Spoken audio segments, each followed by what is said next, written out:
जय हिंद साथियों। आज हम लोग इतिहास विषय में सिंधु सभ्यता या हड़प्पा सभ्यता का प्रश्न हल करने के साथ साथ उसका विस्तार से अध्ययन करेंगे। प्रश्न 1 क्या कह रहा है?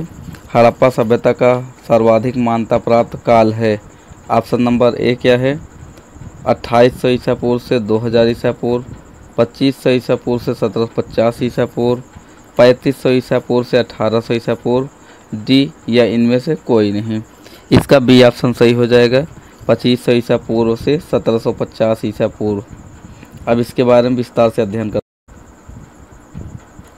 रेडियो कार्बन 14 जैसी पद्धति से सिंधु सभ्यता का सर्वाधिक मान्यता प्राप्त तिथि कब से कब तक है? 2500 ईसा पूर्व से 1750 ईसा पूर्व तक मानी गई है। हड़प्पा सभ्यता की खोज किसने की? राय बहादुर दयाराम साहनी ने किया।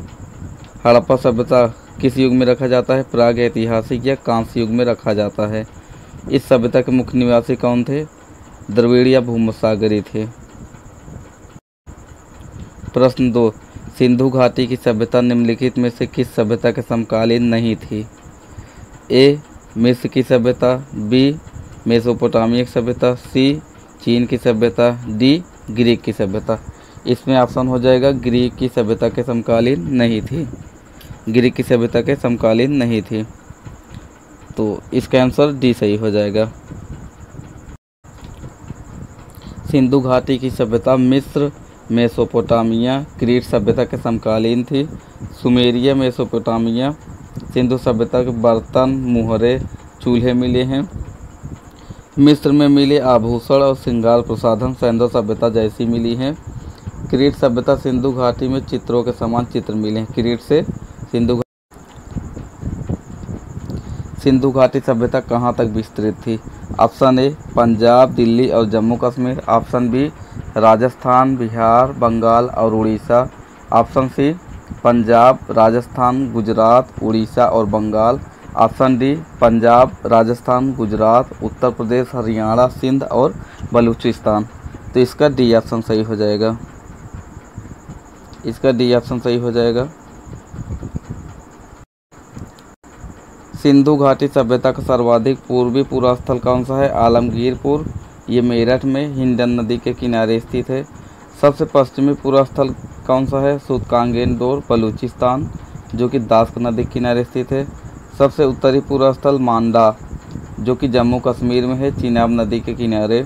सबसे दक्षिणी पूरा स्थल दाइमाबाद, जो कि महाराष्ट्र में प्रवरा नदी के किनारे स्थित है। सिंधु सभ्यता कैसी सभ्यता थी? एक नगरीय सभ्यता थी। सिंधु सभ्यता से प्राप्त परिपक्व अवस्था वाले कितने स्थल? 6 स्थलों को ही बड़े नगरों की संज्ञा दी गई है। 6 बड़े नगर कौन कौन से हैं? मोहनजोदड़ो, हड़प्पा, गढ़वारीवाला, धौलावीरा, राखीगढ़ी एवं कलिबंगा। स्वतंत्रता प्राप्ति पश्चात हड़प्पा संस्कृति के सर्वाधिक स्थल कहाँ मिले? गुजरात में। लोथल एवं सुरकोटदा सिंधु सभ्यता के बंदरगाह थे। लोथल एवं सुरकोटदा सिंधु सभ्यता के बंदरगाह थे। जुते हुए खेत और नक्काशीदार ईंट के साक्ष्य कहाँ से मिले? कलिबंगा से मिले। प्रश्न संख्या अगला क्या कह रहा है? सिंधु घाटी सभ्यता में घोड़े के अवशेष कहाँ से मिले? Option A Surkotada, option B Banawali, option C Manda, option D Rakhigarhi. इसका कौन सा ऑप्शन सही हो जाएगा? ए सुरकोटदा। सुरकोटदा से सिंधु सभ्यता में घोड़े का अवशेष मिले। सुरकोटदा गुजरात के कच्छ जिले में स्थित है, एक महत्वपूर्ण हड़प्पा स्थल है।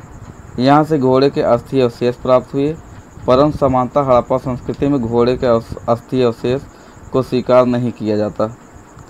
आमरी से क्या मिला? बारहसिंघा मिला है।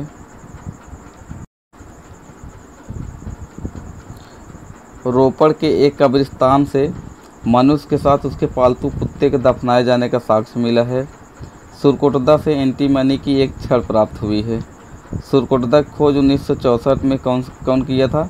जेपी जोशी ने किया था। सिंधु घाटी स्थल कलिबंगा किस प्रदेश में स्थित है?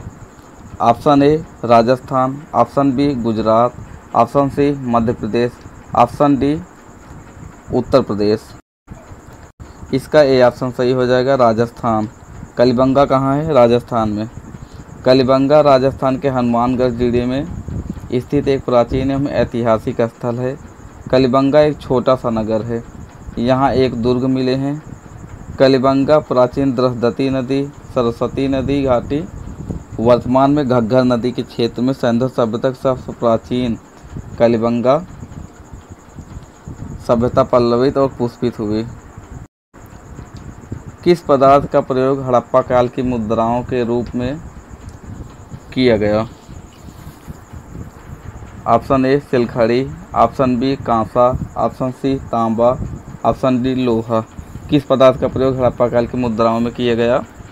पहला है सिलखड़ी, कांसा, तांबा और लोहा। इसका कौन सा ऑप्शन सही हो जाएगा? ए ऑप्शन सही हो जाएगा, सिलखड़ी। हड़प्पा काल की मोहरों वर्गाकार थी। हड़प्पा काल की मोहर कैसी थी? वर्गाकार थी और सिलखड़ी की बनी थी। मोहनजोदड़ो से एक काष्ठ निर्मित नर्तकी की मूर्ति मिली है।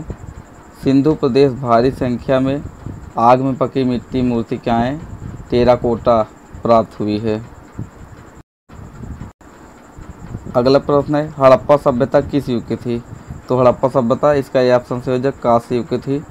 इसके बाद क्या है, सिंधु घाटी के लोगों का मुख्य व्यवसाय क्या था? तो इसका ये ऑप्शन से व्यापार उनका मुख्य व्यवसाय था। रंगपुर और लोथल से चावल के साक्ष्य मिले हैं। हड़प्पावासी मेसोपोटामिया से व्यापार करते थे। चांदी का प्रयोग भारत में प्रथम बार हड़प्पावासियों द्वारा किया गया। कपास की खेती सर्वप्रथम हड़प्पावासी द्वारा प्रारंभ किया गया। चेस या शतरंज की शुरुआत हड़प्पावासी द्वारा किया गया। कपास को यूनानी भाषा में क्या कहते हैं? सिंडन कहते हैं। अगला प्रश्न, हड़प्पा सभ्यता के निवासी थे? ए ग्रामीण, बी शहरी, सी यायावर या खानाबदोश, डी जनजाति। इसका कौन सा ऑप्शन सही हो जाएगा? बी ऑप्शन सही हो जाएगा, हड़प्पावासी शहरी थे।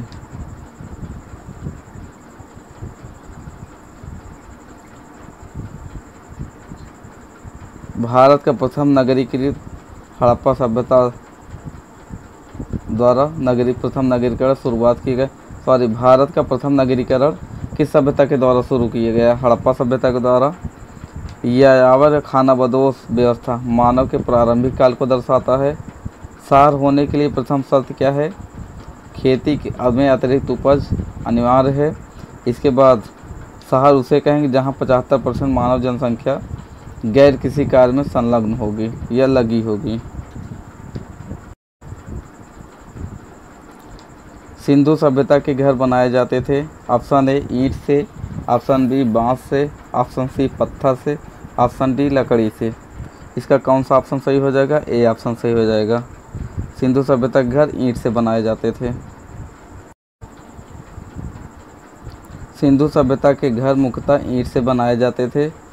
लकड़ी का भी प्रयोग घर बनाने के लिए किया जाता था। ईंट धूप में सुखाया हुआ, आग में पकाया हुआ प्रयोग में लाया जाता था। ईंट का अनुपात क्या होता था? 4:2:1 होता था। ईंट का प्रयोग अनेक आकार का होता था। अलंकृत ईंट का प्रयोग का प्रमाण कहाँ मिला? कलिबंगा से मिला।